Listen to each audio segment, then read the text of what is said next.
welcome to my YouTube channel. My name is Kay. This is my channel, Crocheted by Kay. Currently going through the great winter storm of January 2026 in New Jersey at least. I thought this was the perfect time to do a tutorial for this super cute crochet scarf. I'm calling it the Alpine scarf because it's made with the Alpine stitch. Not much else to it. It is a 4-row repeat and overall just gives a really nice texture. For the Alpine stitch, I will say that there's a good side and a bad side, just something to keep in mind. If you end up making an Alpine scarf, I'd love to see it. You can find me online on TikTok at Crocheted by Kay, Instagram Crocheted by Kay _. You can email me shopcrochetedbykay@gmail.com. Love to see your finished projects. I'd like to post more tutorials in the future, so you can subscribe to my channel. And we'll get started with the materials. Starting off with the materials, for my yarn, I used Cascade 220. This is a worsted weight yarn. It is 100% Peruvian Highland wool. This color 8505. I got this from my local yarn store, but it can be purchased online as well. I've made this scarf twice. The first time I made it a little bit wider and I ended up using 2.5 of these. However, for this tutorial, if you want to go by the measurements that I'm doing, I only ended up using 2. If you want to be safe, maybe just buy 3. You can use the rest to make a hat or something. I have a 5mm crochet hook. I'd recommend this size to start. If you notice that your project is curling a lot, you can try a larger size. You just want to find the sweet spot there because as you use larger hook sizes, you might start finding a little bit more holes in your stitch and then it won't be as warm. Other materials, scissors, darning needle to sew in your ends. I like having a tape measure nearby just so I can measure out the width and length. And then a notebook, a book, something like that that you can wrap your yarn around and cut it to make the tassels. And now we will get started with the tutorial. To start, create a slip knot. We're going to be using the 5mm hook. And then chain the width of your scarf and just make sure it's an odd number. For my project, I'm going to chain 23 and that'll end up with about a 6-inch width.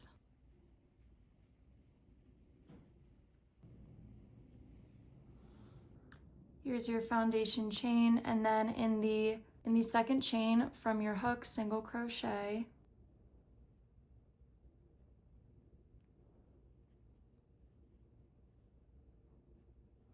And then single crochet in each chain.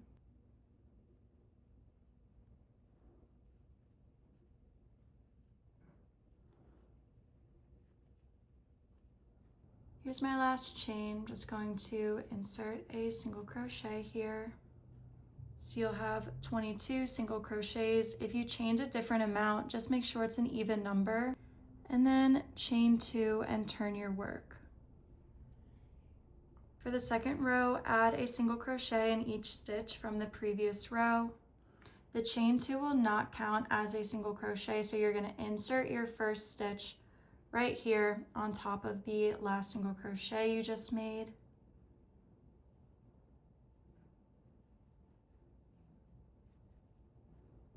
And then single crochet in each stitch across.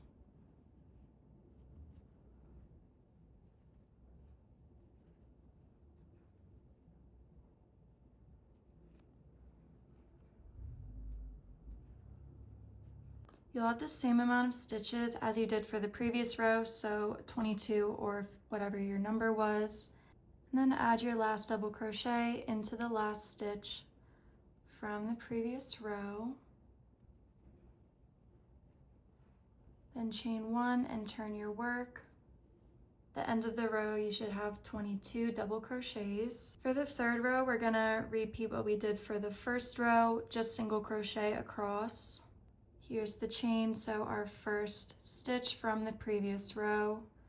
Insert your hook and single crochet, then single crochet in each stitch across.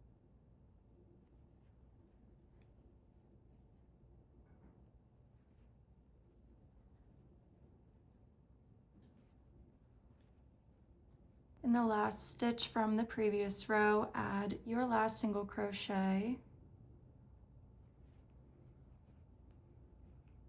And then chain 1 and turn your work. At the end of the row, you'll have 22 single crochets. And now this is where we're going to start getting really into the stitch. It's a 4-row repeat. In this first stitch, add a half double crochet.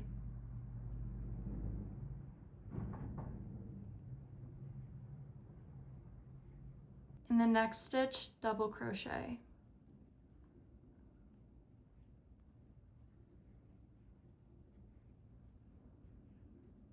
The next thing we're going to do is add a front post double crochet. So this row, we're going to alternate double crochet and front post double crochet, and it's going to align with each stitch from the previous row. And the front post double crochet, we're going to be working into the double crochets from the second row. This will be our third stitch on our current row, which means we need to find the third double crochet from this double crochet row. Remember that the chain 2 does not count as a double crochet. So we'll start by yarning over and we'll find the third double crochet. So don't count the chain 2. There's 1, 2, 3. After you yarn over, insert your hook to the right of that third double crochet. So in between the second and third, insert your hook and pull it through around the other side of your double crochet. And then you're going to yarn over, pull through behind that double crochet. You can pull up your yarn a little. Then you'll finish it like a normal double crochet, yarn over, pull through 2, yarn over, pull through 2. And this is your front post double crochet. And this is what we're going to do instead of working into the stitch from the current row. So you're actually going to skip the next stitch. So you see on the back, I have the half double crochet, the double crochet, and this is where you would put your next stitch. However, we're going to skip that because we worked into the front post double crochet. And you're just going to add a double crochet into the next stitch. So yarn over, again, check your current row. You have your double crochet, skip the next stitch and add a double crochet into the following stitch.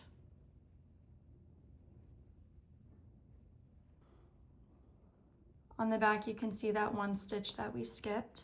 And you're going to alternate the front post double crochet and the regular double crochet.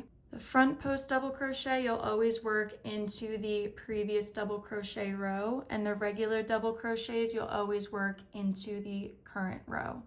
So again, front post double crochet, yarn over.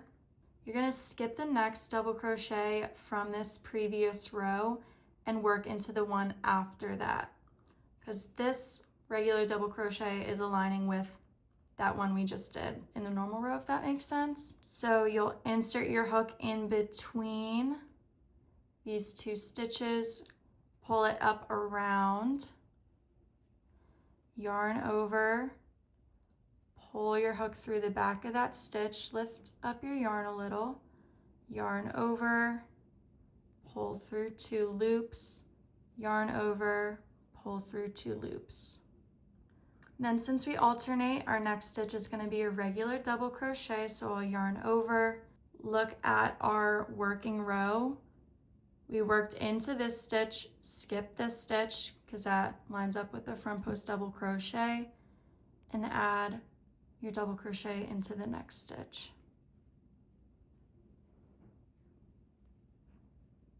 Go through it more briefly one more time. So our next front post double crochet, yarn over, check your previous double crochet row. We just worked into this one, skip this one, work into the next one. Yarn over, pull through, and then yarn over, pull through 2, yarn over, pull through 2. Next, we'll add a regular double crochet, yarn over, check your current row. We worked into this one, so we're skipping that stitch, work into the next stitch.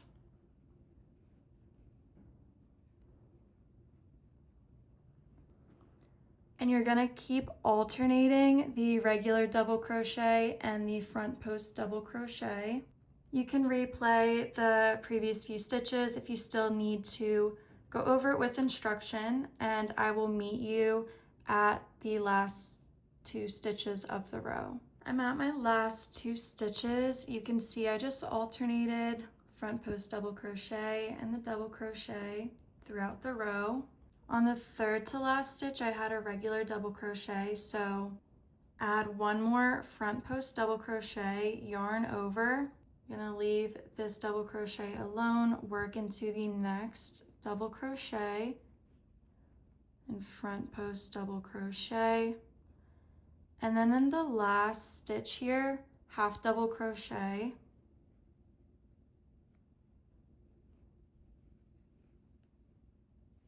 That is the end of row 4. On these front post double crochet rows, you'll start and end with a half double crochet and then alternate the double crochet, front post double crochet.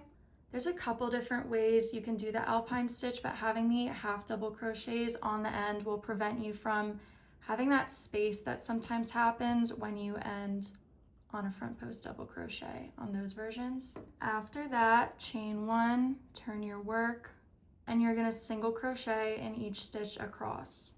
So skip the chain, you'll start with your first stitch, single crochet,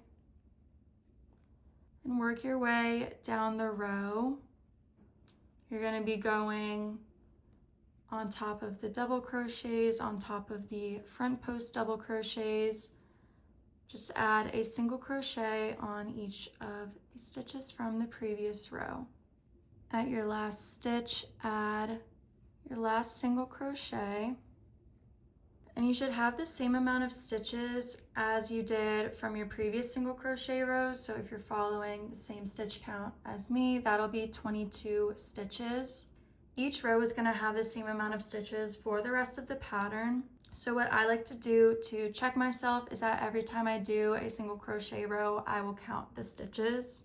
Sometimes, especially when you're still learning this stitch, you can skip something, do 2 of something, so it's just good to check every once in a while. At the end of this row, chain 1 and turn your work. We're going to be doing something similar to this row, however, we're just going to alternate the stitches. You'll see what I mean in a second. In your first stitch, half double crochet. You'll always start these rows with a half double crochet when you're doing the double crochets, front post double crochets. And so this previous row, you started with a double crochet. So in this row, start with a front post double crochet. Wrap your hook around, go to the previous row. Remember, this is a chain, this is your half double crochet. So you're gonna work into the first double crochet of the row. And you can tell because it'll be next to the first front post double crochet. Insert your hook between the half double crochet and the double crochet. Bring it around to the other side. Yarn over, pull your hook through, yarn over, pull through 2 loops, yarn over, pull through 2 loops. So far you have a half double crochet and a front post double crochet. Next, yarn over, you're gonna add a double crochet, check the back row because you'll skip this stitch and add it into the next. So this works the same way as the other front post double crochet row. We're just alternating the pattern a little bit. And so when you go through here, you'll skip all of these front post double crochet stitches and just work into the regular double crochets. We'll do the next one together, yarn over. Check your previous row. We just worked into this double crochet. This is your front post. This is the next regular double crochet. So insert your hook in between the front post and the double crochet. Bring it around to the other side.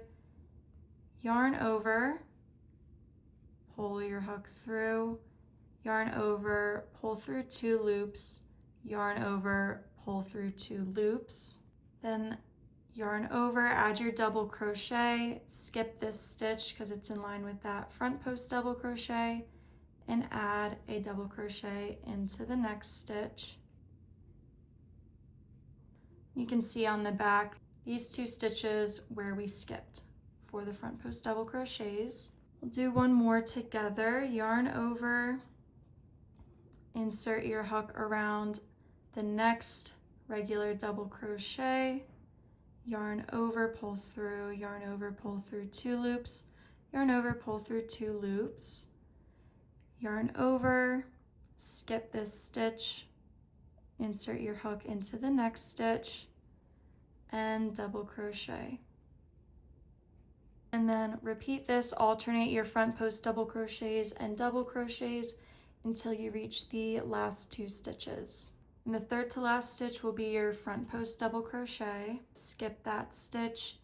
In the second to last stitch, yarn over, double crochet. And in the last stitch, half double crochet. Then chain 1, just to show you this row. You can see the stitch forming now. So you started with your half double crochet and then a front post double crochet. So your last 2 stitches were the double crochet and the half double crochet. Turn your work and then add a single crochet in each stitch down the row. Skip this chain 1, insert your hook into the first stitch, the top of the half double crochet, and then continue working in each stitch down the row. You can count and just make sure that you have 22 single crochets or whatever your even number is. In the last stitch, single crochet, then chain 1, turn your work. You're going to continue that 4-row repeat, rows 4 through 7, until you reach the desired length of your project. For each row, when you're figuring out if you're starting with a double crochet or a half double crochet, you can just look at the previous row. You can see how these 2, this one's a little closer, this one's a little farther. The next one would be to half double crochet, and then front post double crochet right here. And just remember that this is your chain 1 and this is your half double crochet, and you'll never work into those. So if your next one is a front post double crochet, then you would do a double crochet next. If your next stitch was a regular double crochet, you would add your front double crochet over it, if that makes sense. I'll put the repeat written down here if you'd like to take a screenshot. And continue until you reach your desired length. You'll end on a single crochet row so that your edges will be nice and even. You can see there is a good side and a bad side to this. Every time you single crochet, you'll be looking at the back side. Your front post double crochet, you'll be on the good side. And I will come back once I reach the desired length. I try to make my scarves about 5 feet without the fringe. Also know this stitch tends to grow a couple more inches when you block it as well, so just keep that in mind. You can leave a couple inches off of the end and then it'll probably end up getting there after you steam block it. So I will see you once my scarf is done. So I'm at about 56.5 inches. Don't cut off your yarn yet until after blocking in case you realize that you want to add or remove a few rows.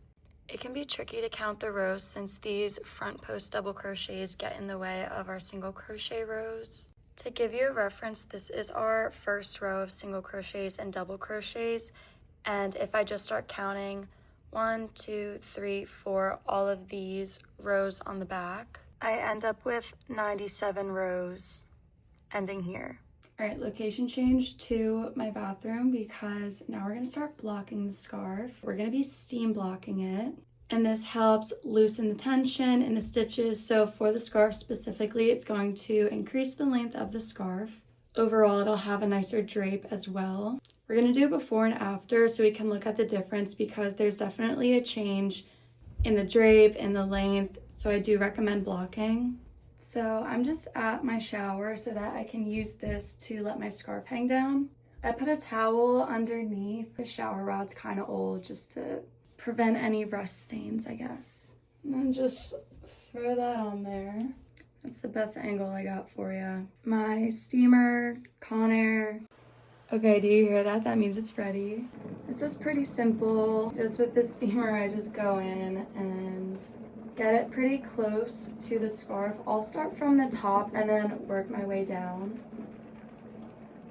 And then at the ends, you can stretch the corners a little bit. Just be careful because it is hot. I've burnt myself before. So you can already see the top is laying a lot flatter than the bottom. And go on the back a bit too. Then I'll flip it around and we'll just do the same thing on this side. And we are actually over 60 inches. Some of my single crochets from my last row ended up getting undone in that whole blocking process, so I'm just going to add those again. And after that, I'm gonna chain one, get my scissors, cut off the end, pull that through to make a knot. So we only have two ends, one on each side, but we need to sew them in. I'm gonna be working into this wrong side with my tapestry needle, going to thread one end. You can just weave this through this last row of single crochets because we do want to turn this a little bit and stretch it out so that this corner isn't too tight. And then going back, skip one of the loops because otherwise it'll just completely come undone. And begin to work backwards. Pull. And we'll do this one more time. So this was the last loop I went behind, so skip that one. We've gone through from 3 different directions. This will really secure your ends. If you do have any bit of a tail left, just cut that off. You can do the same thing on the other side. I'll probably go underneath these double crochets. Next, I will be adding fringe to my scarf. If you do not want fringe on yours, you can skip this step. You'll need something to wrap your yarn around. I just have a notebook. This notebook is about 8.5 inches long. I'm gonna be wrapping it around this way, but we do fold the fringe in half, so it'll end up being around 4.25 inches long. Then take some yarn, bring it to the top and hold it down with your finger. And you can start to wrap it like so. I'll usually just do a few, see where I'm at, and then keep going if I need to. So once you have some, you can bring your yarn back to one of the ends, hold it down in place. You can kind of bunch them together and keep them pressed down so that they don't go anywhere. And then with scissors, just cut right in the middle there. And you want to keep them in place while you turn your notebook over, and you're going to do the same thing on the other side. And this is what you'll work with for the fringe. I put mine in groups of 4 strands. And when we fold them in half, that'll end up being 8 on each of the tassels. You can start organizing them like so. For my scarf, that's 22 stitches across. I'm gonna be adding 8 of these bundles, and I'll have 2 stitches spacing between each one. If you use a different amount of stitches or you want your bundles closer or farther, you can adjust this as you would like. To attach your fringe, I'm gonna start on my ending stitch. So this is the chain that we use to turn. Insert your hook into this next stitch, which is the first single crochet from the row. Make sure you have the right side facing you, and grab one of your bundles, hook it around with your yarn going away from you, like so. You can check here, just pull, try to have them even-ish. We'll trim the fringe at the end so it doesn't have to be perfect, but just so that they're not too far off. Grab the fringe and pull it through the stitch, like so. Let it come out. Remove your hook out of the way. Bring your fingers inside of this loop, so make sure that they're not crossing over, it's still an open loop. And using your thumb and pointer finger, insert your hand from the back to the front, grab these pieces of fringe, pull them through. It'll look like this, and then you just start to pull, and you can tighten them with Sometimes it helps to give the individual strings a little pull just so that you can make sure it's tight. So this is the front, and this is what it looks like in the back. I'm going to skip 2 stitches, then add fringe to the neck. So I'd skip 1, 2, and my next piece of fringe is going right here. That would be the 1, 2, 3, 4th stitch from the end. We'll go through it one more time, grab another bundle. This one's a little wonky, so I'm gonna pull it right side facing towards you. Wrap your yarn around. Then pull the yarn through this stitch. You can put your hook down, insert your thumb and pointer finger, and grab the fringe, pull it through, and begin to pull on the strings to tighten the knot here. I will be working 8 of these, each 2 stitches across. So just do the same exact thing on the other side. This side is where we did our foundation chain, because you can see all of these double crochets are just in a row, and then that's when we started working the front post double crochets. So when you're attaching them here, I'm going to be lifting up these 2 loops like so. Here's the other side. The last thing to do that just adds a nice finishing touch is just to trim the fringe. You can put your scarf off your chair, off your bed. I will say just do this over a hardwood floor so that you're not having to pick out yarn scraps from a carpet. And just pretend like you're at the salon and you're giving the yarn a haircut. I'll just kind of go across too and just get anything that falls under that. If you just want the fringe to be shorter in general, you can have it go all the way across. Also put both of the sides next to each other so that you can make sure that you didn't even them all out on one side to one length and on the other side to a different length. Thank you guys for watching. I hope you found the video helpful and enjoy your new scarf.